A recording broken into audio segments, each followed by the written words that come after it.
नमस्कार साथियों, आप सभी का हमारे YouTube चैनल विद्यालय एजुकेशन में स्वागत है। और साथियों, आज हम पढ़ने वाले हैं बीपीएससी टीआरई 4.0 एग्जाम, जो आपका बिहार टीचर का एग्जाम होने वाला है। इसके लिए हम पढ़ेंगे संपूर्ण भारतीय राज्य व्यवस्था और संविधान।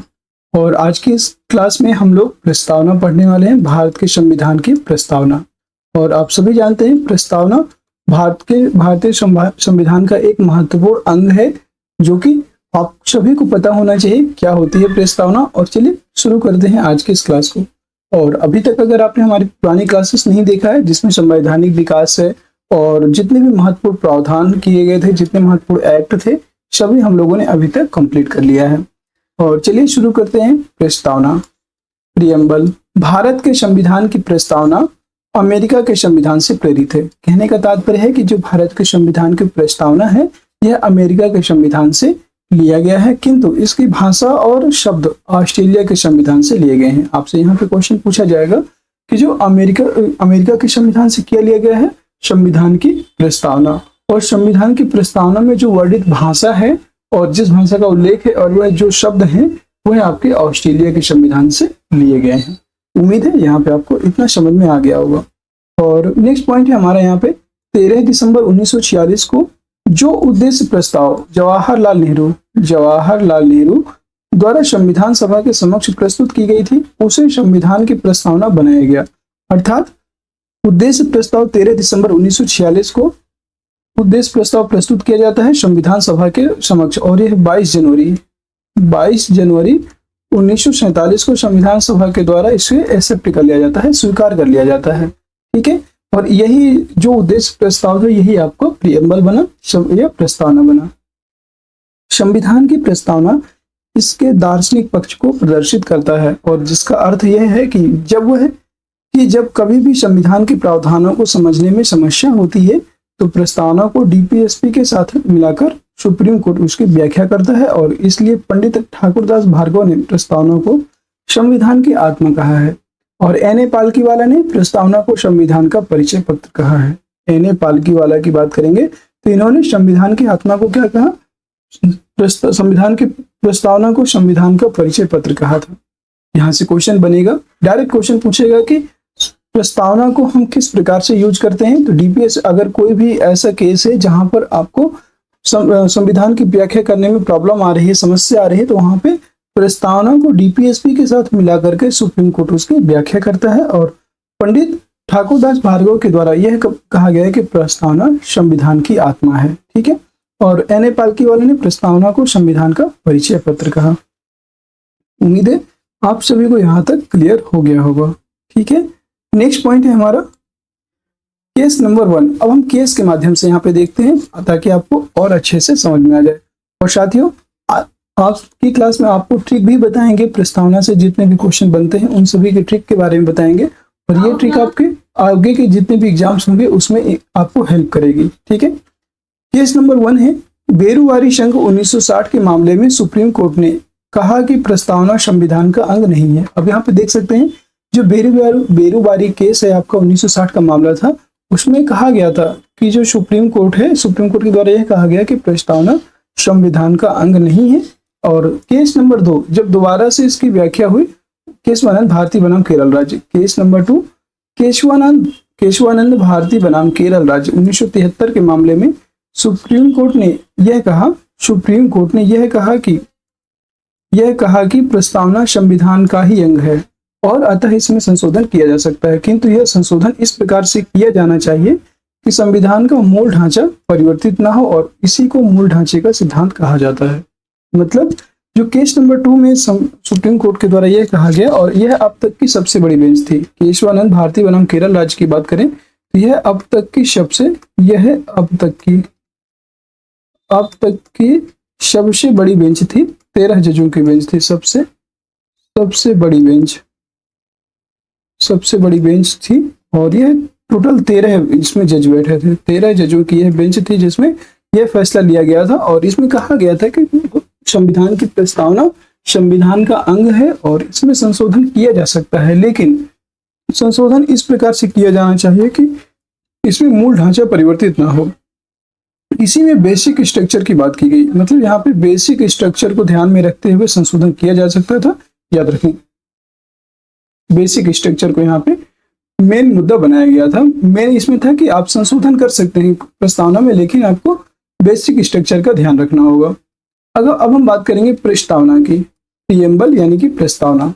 प्रस्तावना की बात करें तो यहाँ पे हम भारत के लोग भारत को एक संपूर्ण प्रभुत्व संपन्न समाजवादी पंथ निरपेक्ष लोकतंत्रात्मक गणराज्य बनाने के लिए तथा उसके समस्त नागरिकों को सामाजिक, आर्थिक और राजनीतिक न्याय, विचार, अभिव्यक्ति, विश्वास, धर्म और उपासना की स्वतंत्रता, प्रतिष्ठा और अवसर की क्षमता प्राप्त करने के लिए तथा उन सब में व्यक्ति की गरिमा और राष्ट्र की एकता और अखंडता सुनिश्चित करने वाली बंधुता बढ़ाने के लिए दृढ़ संकल्प होकर अपनी इस संविधान सभा में आज तारीख 26 नवंबर 1949 ईस्वी को मिति मार्ग शीर्ष शुक्ल सप्तमी संवत 2006 विक्रमी को एतद द्वारा इस संविधान को अंगीकृत, अधिनियमित और आत्मार्पित करते हैं। एक तरफ से हमने पढ़ लिया, अब इसको समझते हैं। अब हम प्रस्तावना को समझेंगे। प्रस्तावना है क्या? तो प्रस्तावना का जो मूल स्रोत है, प्रस्तावना का मूल स्रोत है आपका हम भारत के लोग। हम भारत के लोग प्रस्तावना, अभी आपसे पूछा जाएगा अगर कि जो प्रस्तावना है, प्रस्तावना के अनुसार संविधान की अंतिम शक्ति कौन है? अंतिम शक्ति के रूप में किसको जाना जाता है? हम भारत के लोग, we the people of India. मतलब हम भारत के लोग भारत को एक संपूर्ण प्रभुत्व संपन्न समाजवादी पंथ निरपेक्ष लोकतंत्रात्मक गणराज्य बनाने के लिए तथा उसके समस्त जितने भी पूरे भारत के नागरिक हैं उसके समस्त नागरिकों को 3 प्रकार के न्याय दिए जाएंगे। सामाजिक, आर्थिक और राजनीतिक न्याय, 3 प्रकार के न्याय दिए जाएंगे। 5 प्रकार की स्वतंत्रता दे दी जाएगी। विचार अभिव्यक्ति मतलब विचार प्रकट करने की स्वतंत्रता, अपने विचारों को अभिव्यक्त करने की स्वतंत्रता, विश्वास करने या ना करने, हम तुम्हारी बात पे विश्वास करें या ना करें, या आप हमारी बातों पे विश्वास करें या ना करें, मतलब किसी का भी विश्वास हम करें या ना करें, ये हमारी स्वतंत्रता है। धर्म, किसी भी धर्म को अपनाने की स्वतंत्रता। उपासना की स्वतंत्रता, मतलब हम किस देवी देवता को मानते हैं और किस पे हम अपनी उपासना रखते हैं, किसकी हम पूजा करते हैं, ये हमारा उपासना है। हम हिंदू धर्म को माने, हम मुस्लिम धर्म को माने, ईसाई को माने, सिख को माने, जैन माने, बौद्ध माने, ये हमारी उपासना है, ये हमारा खुद का धर्म है। और प्रतिष्ठा मतलब हम किस पे प्रतिष्ठा रखते हैं? अवसर की समानता, हमें सभी प्रकार के अवसर मिलने चाहिए, तो अवसर की भी समानता यहाँ पे दी गई है। अगर आपने देखा होगा अवसर की बात आपका अनुच्छेद 16 में दिया हुआ है कि जाति, धर्म, लिंग और जन्म स्थान के आधार पर व्यक्ति के लिए कोई भी विभेद नहीं करेगा, राज्य कोई भी विभेद नहीं करेगा नौकरियों में। मतलब जितनी भी राज्य के द्वारा नौकरी निकाली जाती है उनमें जन्म स्थान, लिंग, जन्म और मतलब इन सभी के अकॉर्डिंग कभी भी कोई भी भेद नहीं किया जाएगा। और यही है अवसर की क्षमता प्राप्त करने के लिए तथा उन सब में व्यक्ति की गरिमा और राष्ट्र की एकता और अखंडता सुनिश्चित करने वाली बंधुता बढ़ाने के लिए दृढ़ संकल्प होकर अपनी संविधान सभा में आज तारीख 26 नवंबर 1949 ईस्वी में मिति मार्ग शीर्ष शुक्ल सप्तमी संवत 2006 विक्रमी को एतद द्वारा इस संविधान को अंगीकृत, अधिनियमित और आत्मार्पित करते हैं। ठीक है दोस्तों, अब यहाँ पे पहला पॉइंट है, ये पॉइंट देखिएगा, इंपॉर्टेंट है। संविधान 42वें कॉन्स्टिट्यूशनल अमेंडमेंट 14(2) यानी कि 42वां जो संविधान संशोधन इसके बाद की गई है, 42वां संविधान संशोधन अधिनियम, 42वां संविधान संशोधन अधिनियम 1976 की बात की गई है। यहाँ पे 42वां संविधान संशोधन अधिनियम 1976 की धारा 2 द्वारा 3/1/1977 से प्रभुत्व संपन्न लोकतंत्रात्मक गणराज्य के स्थान पर प्रतिस्थापित किया गया। ठीक है, और यहाँ पे मतलब संविधान की प्रस्तावना है प्रतिस्थापित हुआ। और दूसरा पॉइंट क्या था? संविधान जो 42वां संविधान संशोधन है अधिनियम 1976 के द्वारा 2 के द्वारा 3/1/1977 को राष्ट्र की एकता के स्थान पर प्रतिस्थापित किया गया। मतलब राष्ट्र की एकता भी इसके स्थान पर प्रतिस्थापित कर दिया गया इसी संविधान की प्रस्तावना में। ठीक है, अब हम बात करेंगे भारत के मूल संविधान। भारत के मूल संविधान में राज्यों को, जो भारत के मूल संविधान थे, भारत के मूल संविधान में राज्यों को कुल 4 भागों में बांटा गया है। और भाग ए, भाग बी, भाग सी और भाग बी, मतलब 4 भाग में बांट दिया गया था भागों के। भारत के जो मूल संविधान है उसमें 4 प्रकार के भागों में बांटा गया था। भाग 1 था, भाग 1 में उन भारतीय ब्रिटिश प्रांतों को शामिल किया गया था जिनका उल्लेख भारत शासन अधिनियम 1935 में था। यहाँ पे जो भारतीय संविधान का मूल संविधान था भारत का, उसमें 4 प्रांतों में भाग ए के तहत ब्रिटिश प्रांतों को शामिल किया गया और जिनका उल्लेख भारत शासन अधिनियम 1935 में था। दूसरा पॉइंट है भाग बी। भाग बी की बात करेंगे तो उन राज्यों में या क्षेत्रों को शामिल किया गया जो बड़ी रियासतें थी, जैसे हैदराबाद, मैसूर, जम्मू कश्मीर और राजस्थान, ये जो है भाग बी में शामिल थी। भाग सी की बात करते हैं। भाग सी में छोटी देशी रियासतों को शामिल किया गया, और जैसे दिल्ली, भोपाल, अजमेर, हिमाचल प्रदेश, ये भाग सी में आए। और बड़ी रियासतों को बी में और भाग सी में छोटी रियासतों को भाग डी की बात करेंगे तो भाग डी में सिर्फ अंडमान निकोबार द्वीप समूह को शामिल किया गया था। ये आपको समझ में आ गया होगा। यहाँ पे कुछ भारत के मूल संविधान थे, उसमें कितने जो राज्य हैं इनको 4 भागों में बांटा गया। इसके बाद हम देखते हैं राज्य पुनर्गठन आयोग। राज्य पुनर्गठन आयोग आपके संविधान की प्रस्तावना यहाँ पे समाप्त होती है, तो हम राज्य पुनर्गठन आयोग देखते हैं और इसके विभिन्न प्रावधानों को देखते हैं। राज्य पुनर्गठन आयोग जून 1948 में यस्केधर की अध्यक्षता में भाषाई प्रांतीय आयोग का गठन किया गया, जिसने अपनी रिपोर्ट दिसंबर 1948 में सौंपी, और जिसमें कहा गया कि राज्यों का निर्माण भाषा के आधार पर ना करके प्रशासनिक आधार पर किया जाना चाहिए। और इस रिपोर्ट के विरोध में हुए प्रदर्शन के कारण ही दिसंबर 1948 में जेबीपी कमेटी, जवाहरलाल वल्लभ भाई पट्टाभी सीतारमैया समिति बनाई गई, और इस समिति की रिपोर्ट अप्रैल 1954 में आई थी। याद रखेंगे, अप्रैल 1954 में आई थी, और जिसमें यह कहा गया कि भाषा के आधार पर राज्य का पुनर्गठन वर्तमान परिवेश में देश की एकता और सुरक्षा के लिए ठीक नहीं होगा। मतलब जेबीपी, जवाहरलाल वल्लभ भाई पटेल और पट्टाभी सीतारमैया, इन तीनों के द्वारा एक त्रिस्तरीय कमेटी में यह कहा गया कि भाषा के आधार पर राज्य का गठन वर्तमान परिवेश में देश की एकता और सुरक्षा के लिए सही नहीं है, अर्थात इसको मना कर दिया गया था इनके द्वारा।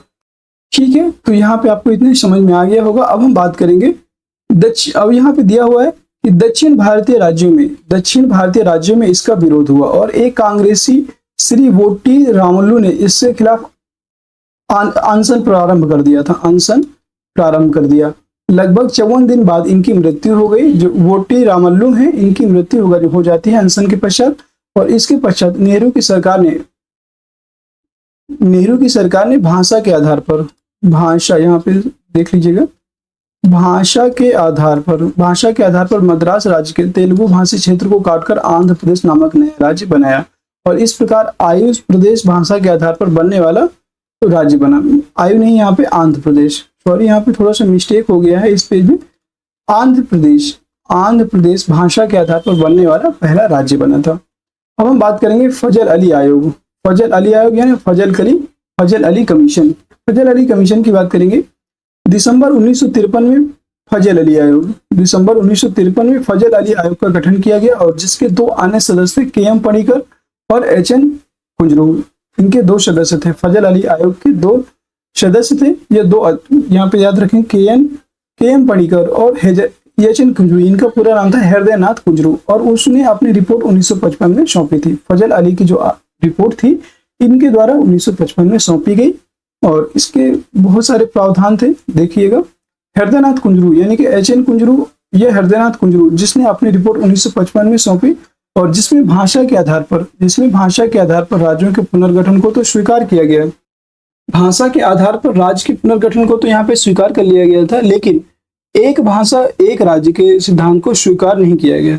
यहाँ पे एक भाषा और एक राज्य के लिए स्वीकार नहीं किया गया, एक राज्य के लिए स्वीकार नहीं किया गया। ये यहाँ पे थोड़ा सा कट गया है, मतलब प्रिंट नहीं आया है।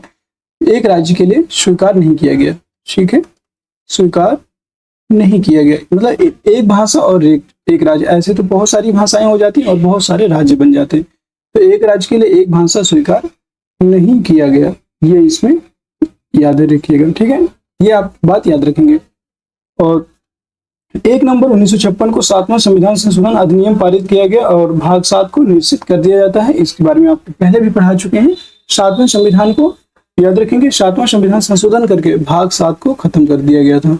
भाग 7 को आपके 7वें संशोधन के द्वारा, जो 7वां कॉन्स्टिट्यूशनल अमेंडमेंट था, इसके द्वारा इसको निश्चित कर दिया गया था, यह खत्म कर दिया गया था। और इसके बाद आप देखेंगे यहाँ पे नए गठित राज्य होते हैं और कुछ गठन वर्ष होते हैं। मैं आपको यहाँ पे कुछ नए गठित राज्य दिखाता हूँ। नए गठित राज्य के बारे में बताते हैं। नए गठित राज्य और यहाँ पे नए गठित राज्य और गठन वर्ष, इनका गठन वर्ष आपसे कई बार पूछता है, ये जरूर देख लीजिएगा गठन वर्ष। सबसे पहले हम देखेंगे महाराष्ट्र और गुजरात। महाराष्ट्र और गुजरात, महाराष्ट्र और गुजरात, इसका गठन होता है आपको 1960 में। 1960 में महाराष्ट्र और गुजरात का गठन होता है। दादरा और नागर हवेली, दादर और नागर हवेली की बात करेंगे। दादर और नागर हवेली ये आपको 1961 में बनता है। 1961 में दादर और नागर हवेली बनता है। दमन और दीव गोवा, दमन दीव और गोवा, दमन दीव और गोवा की बात करेंगे तो यह इसका जो गठन है, दमन दीव और गोवा की बात करेंगे तो यह आपको 1962 में इसका गठन होता है, याद रखेंगे 1962। फिर हम बात करेंगे नागालैंड। नागालैंड आपका, नागालैंड का गठन होता है 1962 में।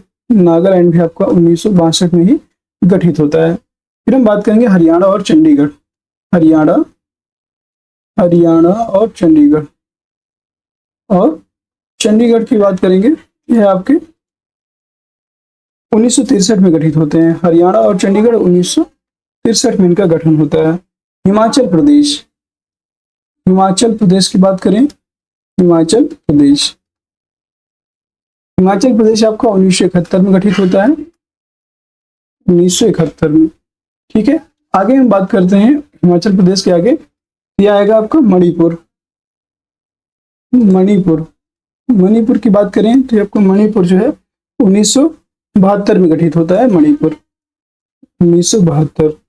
मेघालय की बात करें, मेघालय, मेघालय की हम बात करते हैं तो मेघालय आपका 1972 में गठन होता है, मेघालय का भी। फिर है यहाँ पे अरुणाचल प्रदेश। अरुणाचल प्रदेश, अरुणाचल प्रदेश की बात करेंगे तो इसका जो गठन है ये आपका होता है, अरुणाचल प्रदेश का गठन 1987 में, याद रखेंगे। अरुणाचल प्रदेश की बात करेंगे तो 1987 में इसका गठन होता है, 1987। सिक्किम की बात करेंगे, सिक्किम का गठन आपका 1975 में होता है। सिक्किम, सिक्किम की गठन 1975 में होता है। फिर हम बात करेंगे मिजोरम। मिजोरम का भी गठन आपको 1987 में होता है। मिजोरम,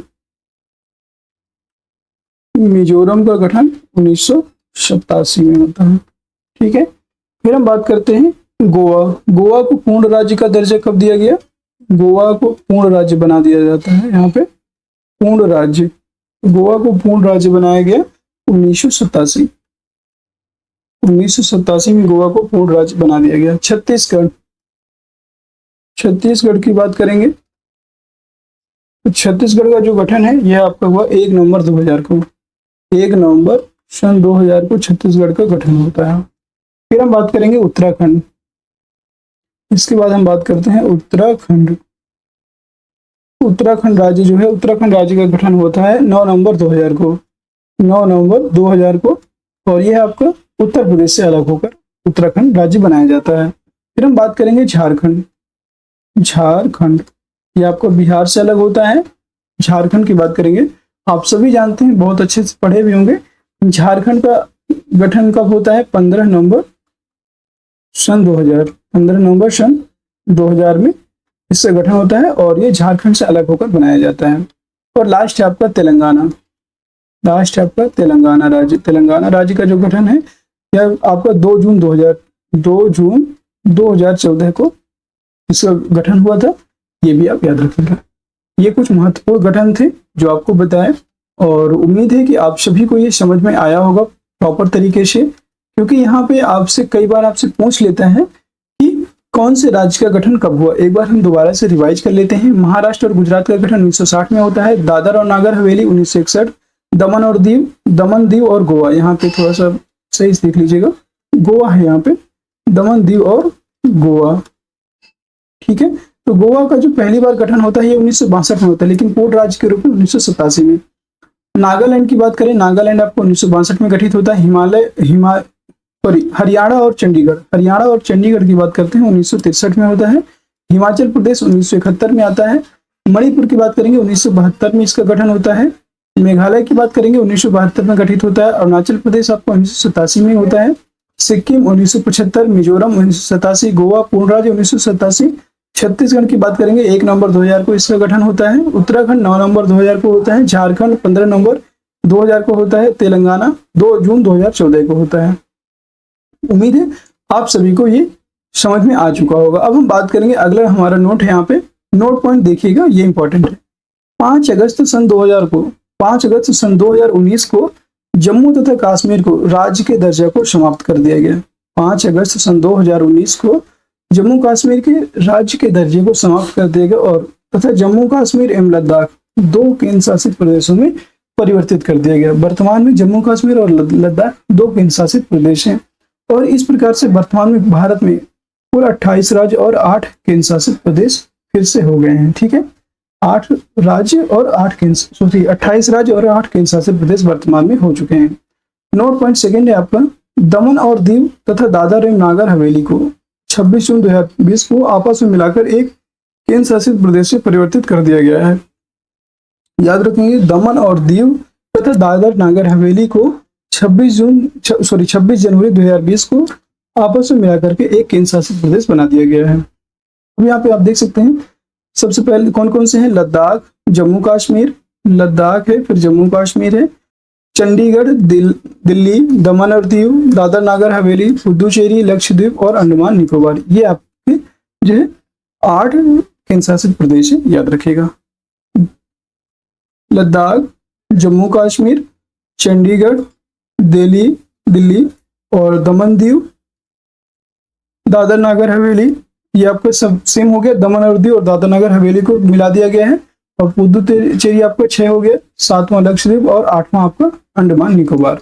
उम्मीद है कि आपको ये सभी समझ में आई होगी आज की क्लास, और आज की क्लास आपकी यहीं पे समाप्त होती है। कैसी लगी आज की क्लास कमेंट सेक्शन के माध्यम से जरूर बताइएगा। और हम डेली आपके लिए कुछ स्पेशल लाने की कोशिश करते हैं, कुछ नया लाने की कोशिश करते हैं। और ये हमारी जो है आज की जो ट्रिक थी, ये हमारा जिसमें हम लोगों ने पढ़ा भारतीय संविधान की प्रस्तावना, राज्य पुनर्गठन आयोग और फजल अली आयोग। कल की क्लास में हम लोग पढ़ेंगे संविधान के भाग। कल की जो क्लास की होगी हमारी, इसमें हम पढ़ेंगे संविधान के भाग। हम लोगों ने इसके पहले की जो क्लास थी उसमें पढ़ चुके हैं संविधान की अनुसूचियां, और कल की जो हमारी आने वाली क्लास है इसमें संविधान के भाग पढ़ेंगे। कल की बहुत इंपॉर्टेंट क्लास होगी, और संविधान के भाग और साथ साथ में इसके अनुच्छेद, संविधान के भाग और अनुच्छेद भी साथ में हम लोग इसमें कंप्लीट करेंगे। तो उम्मीद है आप सभी को अच्छी क्लास अच्छी लगी होगी, और क्लास अच्छी लगी हो तो क्लास में कमेंट कीजिएगा, शेयर कीजिएगा, और चैनल में है तो चैनल को सब्सक्राइब भी अवश्य कर लीजिएगा। सभी लोग हमारे टेलीग्राम चैनल से जुड़ जाइए, और टेलीग्राम चैनल से जुड़ करके इस क्लास का PDF आपको प्रोवाइड कर दिया जाएगा। और जितने भी प्रीवियस ईयर क्वेश्चन हैं हम लोग शाम को 6 बजे कर रहे हैं। और बिहार स्पेशल की बात करेंगे तो बिहार के लिए जो बिहार टीचर एग्जाम है, बिहार टीचर एग्जाम के लिए हम लोग दोपहर में एक सेशन करेंगे जिसमें आप सभी लोग जुड़िएगा लाइव, और उसमें हम लोग MCQ करेंगे। MCQ क्वालिटी के MCQ करने वाले हैं। बिहार का जो एग्जाम है आपका BPSC और BPSC TRE दोनों के लिए हम लोग MCQ क्लास लेकर के आएंगे, वो भी क्वालिटी की रहेगी। ठीक है, तो इसमें हम लोग अपनी कंप्लीट क्वालिटी करेंगे। और फिर मिलते हैं किसी नेक्स्ट क्लास में। तब तक के लिए जय हिंद, जय भारत। आप सभी का दिन शुभ हो।